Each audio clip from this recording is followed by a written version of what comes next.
Surtout, nous avons soutenir déjà magazine à Bisso Tolobela Congo. Oh, il y a le président Tchani Mavinga.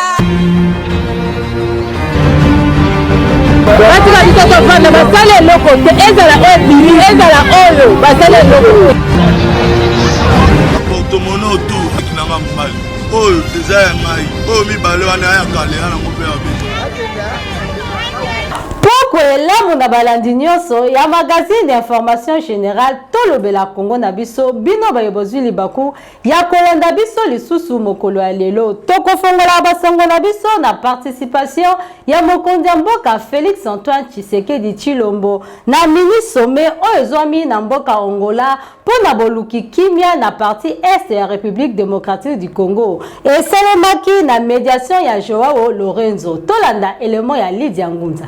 Mini sommet à Luanda et Salamaki Mokolo ya mercredi 23 novembre 2022. Ezalaki président et pas ya Yemoko président Joao Lorenzo. Na qualité na ya médiateur ya Union africaine, pe président ya conférence internationale sur la région des Grands Lacs. Tina ya mini sommet wana ezali juste koluka commettre fin na ba conflit oyo e umeli entre RDC Rwanda na nzela ya M23. Président Félix Tshisekedi azalaki wana pe tomonaki absence ya Paul Kagame ya Rwanda azalaki représenté et pas ya ministre na ya affaires étrangères. Président ya Burundi Evariste Ndayishimiye na Uhuru Kenyatta ya Kenya bazalaki wana lokola ba médiateur ya communauté des États d'Afrique de l'Est.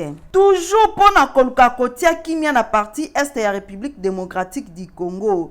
Bayebaki kolobela na feuille de route oyo ezalaki adopté le 6 juillet 2022. Parmi ba résolution oyo bazwaki na kati ya mini sommet wana ezalaki juste pona koyebisa na ba groupes armés nyonso international pe loko bayeba na commettre fin Peba déposer mandoki na bango immédiatement. Basengaki bongo na ba rebelle ya M23 bayeba na kozonga na position na bango initiale ba se retirer na mboka Congo. Pe basengaki respect ya ba frontière ata mboka na yo eza na nkita te yeba kozonga na mboka na yo kotala nkita ya moninga te. Bazali bongo na posa ete population ya RDC na partie est na yango bayeba ko vivre na kimia oyo ezalaki na tango ya kala.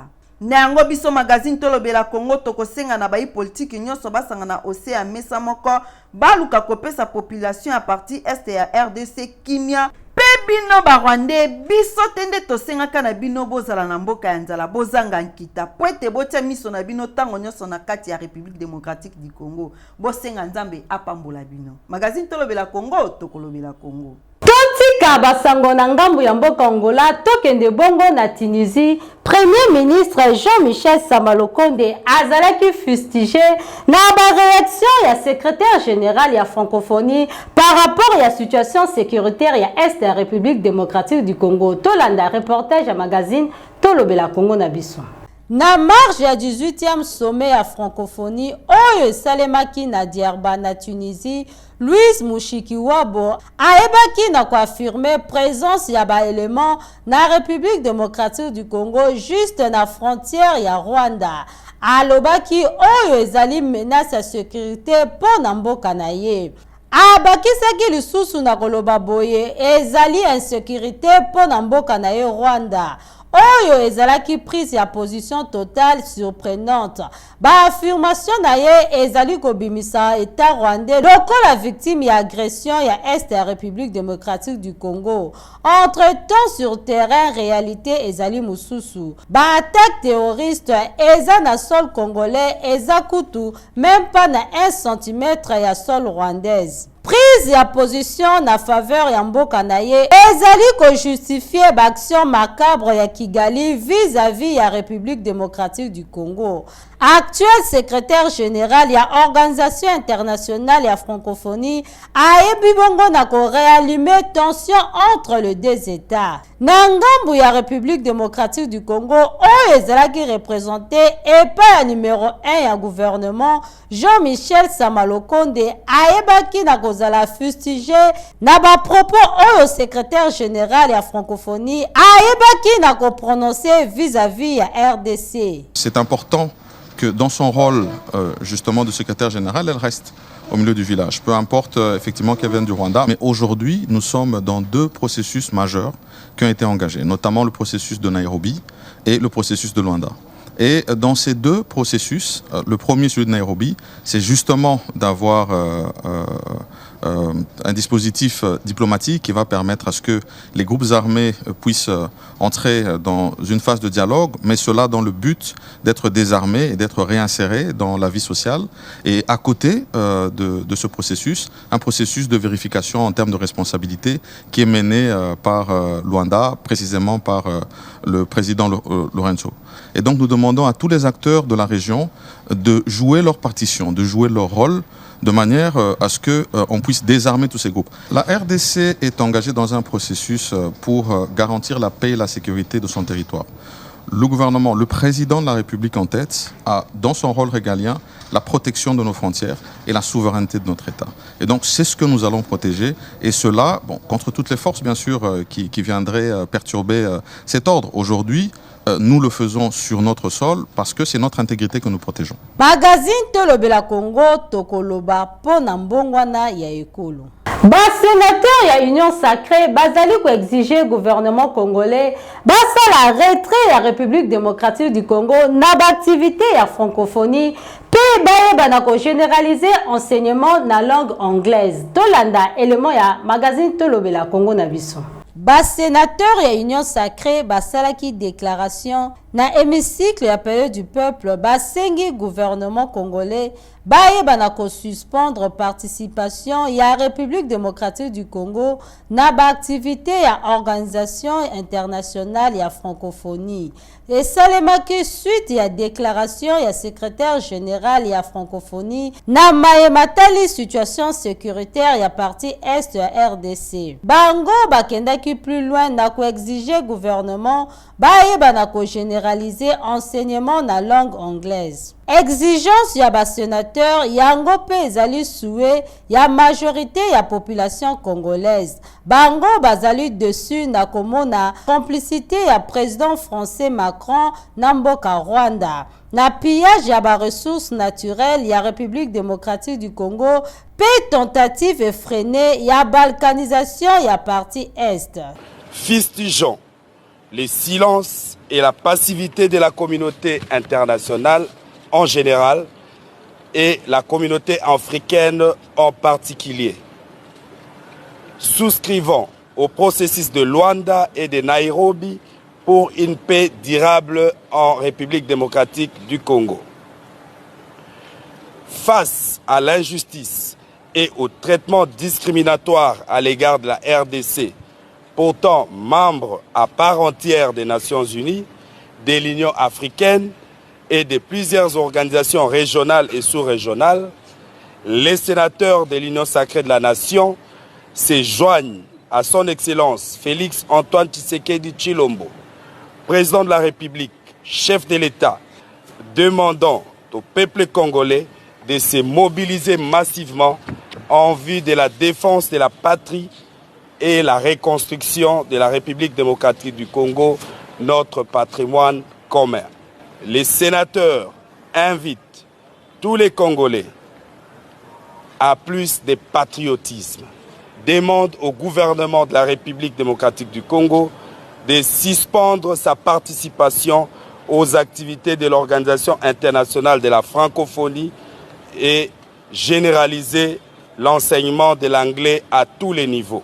Biso magazine tolobela Congo na biso tokosenga ba institution ya République démocratique du Congo bazala na fermeté pour situation ya Est ya République et umeli bamvule belé solution nango ezali kozwa mate. Bayimboka bazali na posa ya kimia oyo ko umela libela po bayeba na kosepela na mabele na bango. Biso tolobi. Totika ville province ya Kinshasa tokende bongo na Congo central gouvernement provincial basalaki déclaration pour na ko démentir vidéo oyo ezali ko circuler na ba réseaux sociaux ezali bongo ko accuser gouverneur actuel Guy Bandou.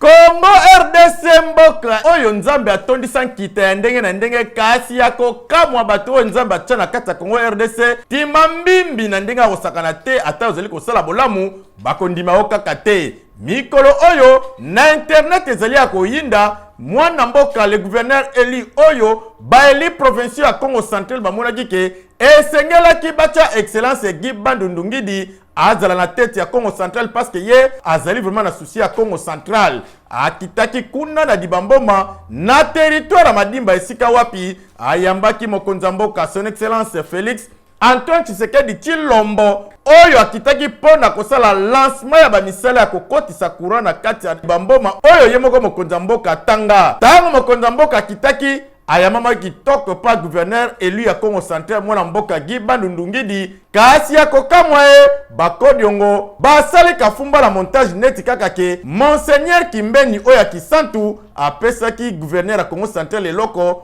potango gouverneur akopesa mokonzi mbote eloko onesala mokonzi mabenzo kande lovunu ezalaki nde ba montage ya lokuta bota la vidéo oya lokuta yangoyo ya solope yangoyo eke vraiment pièce contre pièce et la kisi luvunu ya batamukili luvunu ya bandoki ba ennemi ya Congo central oyo bazana esengote komona excellence Guy Bandou le gouverneur élu na tête ya Congo central natina na yango gouvernorat provincial ya Congo central elalaki pongite basalaki déclaration na bango pe balobaki boye. Déclaration du gouvernement provincial du Congo central en rapport avec la tentative de déstabilisation de l'exécutif provincial.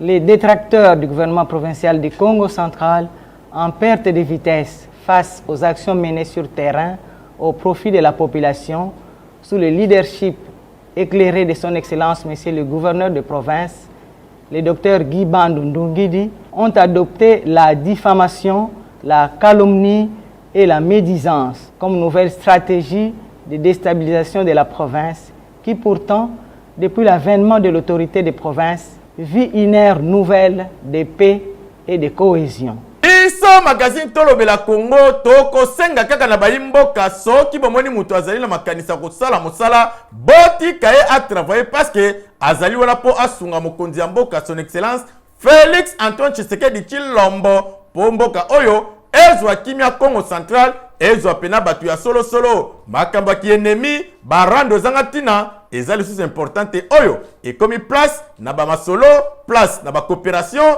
place na unité ndenge yemoko l'excellence Guy Bandou Ndungidi azali kosenga botika kokosela batu makambu botika motema mabe entre biso tolingana ndenge kondo mobuta lobaka tata moko mama moko ya lokuta boy ezaki toko te awa video epesi mosusu kotoyo tala vraie video yangoyo lokuta efutaka te ndenge ka baloba eyaka na sincère kasi vérité nyamu nyamu malembe ekomaka pe epesa éclaircissement magazine tolobela Congo tokosenga na ye moko excellence Guy Bandou papa koba na kosala mosala parce que moto malamu na mboka balingaka te biso toza na sima na yo magazine tolobela Congo tolobi siko makamba bona kata kini tolobela te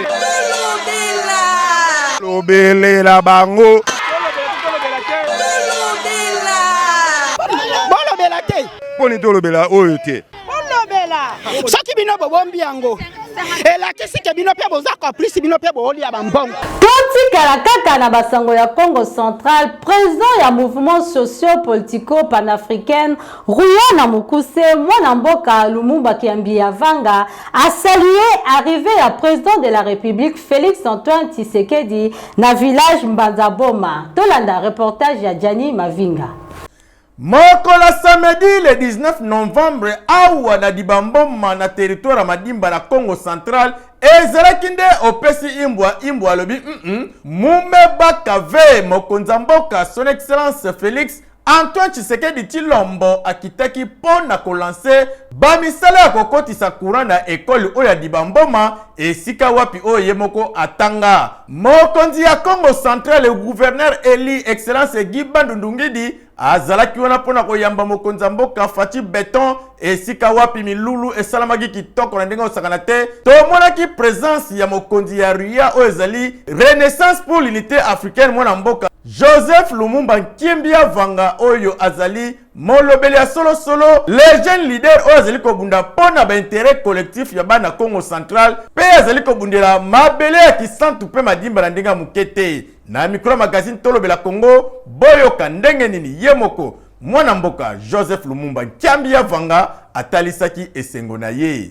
Mes futurs électeurs, la Renaissance et l'unité africaine, c'est un mouvement qui est né pour sensibiliser la population de toute la République, particulièrement et d'une manière générale de toute l'Afrique, pour le changement de mentalité. Parce que vous savez que le développement, c'est avant tout le changement de mentalité. Aujourd'hui, nous sommes ici pour venir accueillir le président de la République. Vous le savez bien que le chef de l'État, son Excellence Monsieur le Président Félix Antoine Tshisekedi Tshilombo, c'est un ancien élève d'ici en Mbanzamboma. Alors il a décidé aujourd'hui de venir lancer les travaux de l'électrification de Mbanzamboma, là où il a étudié. Bravo à lui. Il est très reconnaissant, c'est quelque chose que nous acceptons, que nous félicitons, nous louons, nous pensons que c'est une très bonne chose. Alors nous sommes venus ici pour l'accueillir, pour lui montrer que tous les Bas-Congo sont derrière le public. Et je profite aussi devant votre micro pour lancer le message à son Excellence Monsieur le Président de la République. Monsieur le Président, vous avez vu comment est-ce que les Bas-Congo se mobilisent. Il y en a ceux qui sont venus de fin fond dans des villages à pied pour venir montrer combien de fois ils vous soutiennent. Et surtout pour les élections qui arrivent l'année prochaine.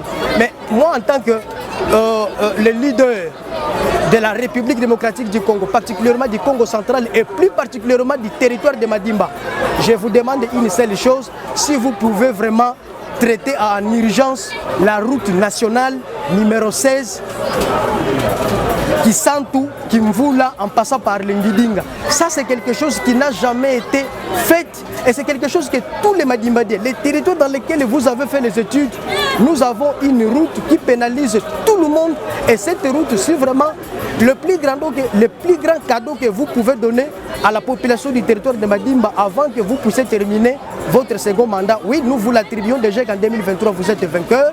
Si vous réhabilitez, vous asphaltez la route qui Santu, Ngidinga, Kimvula, jusqu'à Popokaba. Boyoki binomoko les jeunes leaders oyo azali kobunda pona ba intérêt collectif ya bana Congo central mwana mboka Joseph Nkimbia Vanga azali kosenga na mokonza mboka son excellence Félix Antoine Tshisekedi Tshilombo atela bango na route nationale numéro 16 ya Ngidinga oyo ezali ko beba na ndenga osakana te ye asengi na mokonzi atala na agenda na ye na misala oyo eza urgent abongisela bango nzela oyo po esala lengi parce que ezeli nzela oyo ezeli kobimisa biloko ya kolia ebele na kati ya ville province ya Kinshasa ezeli kosunga bayimboka babika na yango. Biso magazine Tolobela Congo toko souhaiter ba bonne chance na mwana mboka Joseph Nkimbia Vanga oyo azali président mouvement Renaissance pour l'unité africaine Ria na mokuse koba na kosala mosala kende liboso po bayimboka ya Congo central ba se retrouver. Magazine Tolobela Congo Tolobi. République démocratique du Congo va signer protocole d'accord na cadre ya programme économique na FMI. Tolanda élément ya magazine Tolobela Congo na biso. République démocratique du Congo bayambi deux bonnes nouvelles. Ya liboso ezali hausse ya note ya CAA1 perceptif positif ya B3, perceptible stable na agence ya notation Moody's depuis le 11 novembre 2022. Ya mibale ezali porte oyo fongwami ya signature ya accord na niveau ya ba service entre équipe ya Fonds monétaire international FMI na Mukuse. Ya mibale ezali porte oyo fungwami ya signature ya accord ya niveau ya ba service entre équipe ya Fonds monétaire international FMI na Mukuse na ba autorité congolaise na cadre ya programme économique conclu na 2021. Annonce oyo esalemaki na nzela ya conférence de presse oyo ezalaki koanime na ministre ya Bidie Aimé Mbonji Sankara na ministre ya finance Nicolas Kazadi pe gouverneur ya Banque centrale du Congo Madame Milandu Kabedi. Esalemaki bongo na présence ya ba représentant ya FMI résident na République démocratique du Congo. La police nationale ya ville-province ya Kinshasa elongo na inspecteur provincial le général Silvano Kasongo basalaki bouclage ya commune ya Selembao samzo la meso tatali bandia soin azalaki wana. Eindaki mabe kuna na commune ya Selembao mokonzi la police mwana mboka général Silvano Kasongo azwaki décision ya kopesa mibeko na ba elemane ya la police ba boucler commune ya Selembao ko banda na wonza Selembao tiko koma na re libulu Kinsala esika wapi ba detektaki batu mabe bana oba mesana kosala mobulu baza ko déranger mingi population kote kuna eindelaki bango bazalaki surpris ya komona ke mama na bouclage salamaki ko banda butu titongo etanaki bafandelaki ya population wana bakangi bana mabe nyonso oyo bamesana kozangisa population kimia na ndenge kosakana te na micro magazine tolobela Congo boyoka ndenge nini moko ya elema ya la police atalisaki esengo na ye. Eloko zo population congolais kozanga ko dénoncer bayebi bona jabunda kuna mana mayabunda tango bazo dénoncer te police kosala musala oyo yayebi to yaki na episode qui ni to koma chao to sele musala ne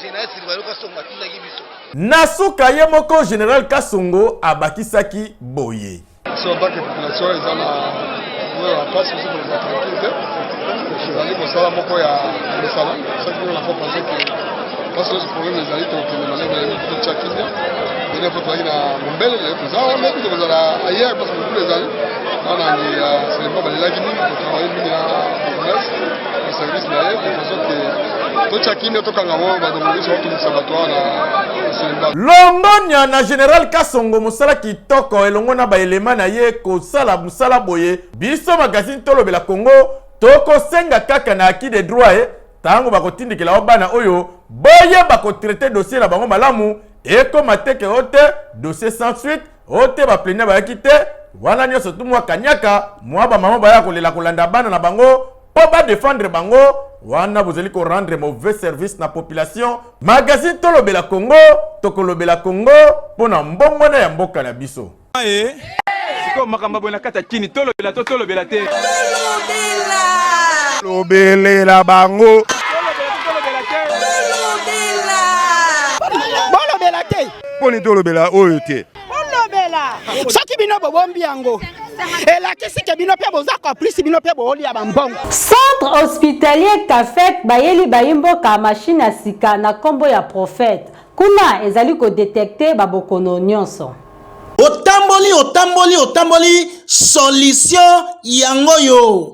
Centre hospitalier Kafek etritaka ba maladie ebele presque ba maladie nyonso oyo eza na kati ya mokili.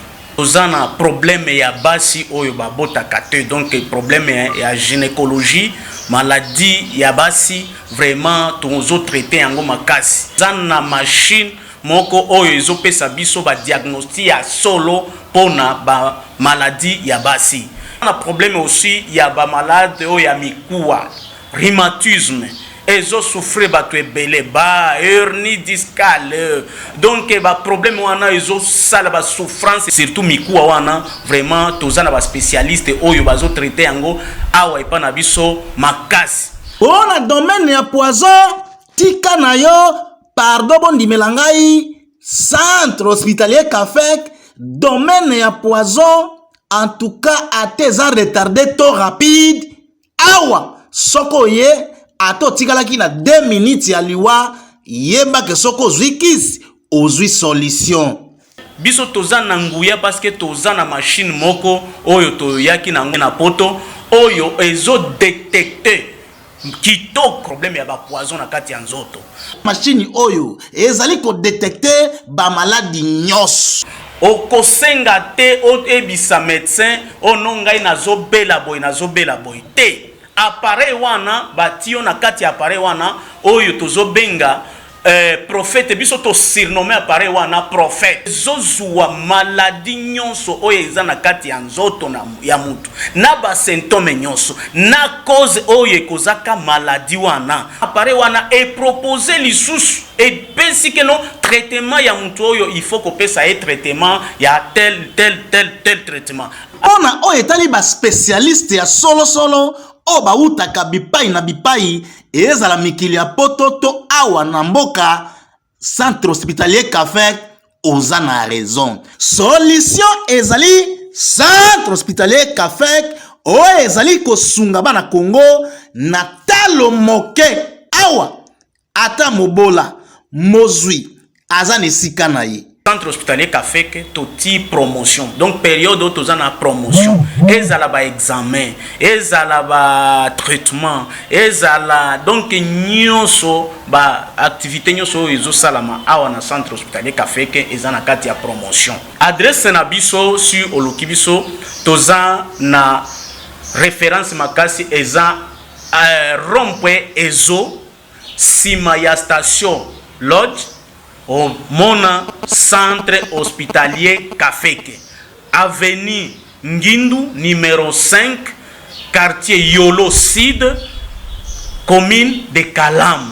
Numéro de téléphone Nabiso 085 041 14 07. Moussousou 090 60 38 88 Fondation Musakai Bayeli Bayimboka nyonso ya République démocratique du Congo bagami ya produit na base ya dongo.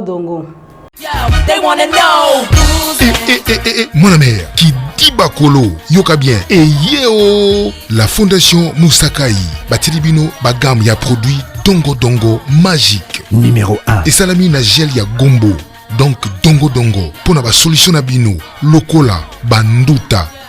Ndeko yoko ndute pasola yo nzoto lokola terrasse solution yangoyo ba bouton mama na ngai ba tampon yaya okoma kobomba elongi na fula solution yangoyo ba ride ndeko okoma koma mubange avant l'âge solution yangoyo na ba maladie ebele lisusu pona kozwa biso tozwami na marché Gambela na pavillon bijoux voire maison magique derrière le dépôt pharmaceutique. L'entrée principale du marché.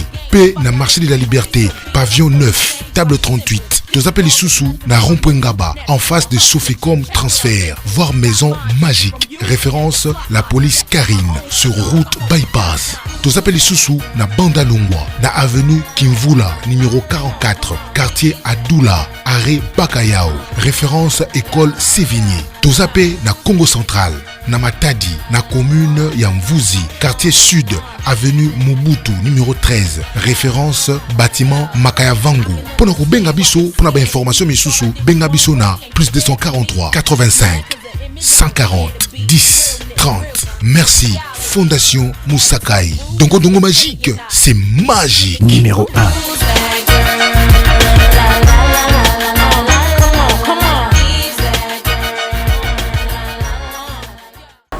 Kisa basango na biso ya pokwa lelo na ba page noire oyo. Communiqué nécrologique. La famille Pingi, famille Mavinga, bana nyonso ya association Telema Badiadingu, PDG Gianni Mavinga, bazali na mawa ya koyebisa bandeko pe baninga na bango. Liwa ya papa Noko Koko na kombo ya Maron Masamba Pingi, oyo azongisaki molimo epai ya Kolo Nzambe mokolo ya mardi 22 novembre 2022 na hôpital ya Mokole.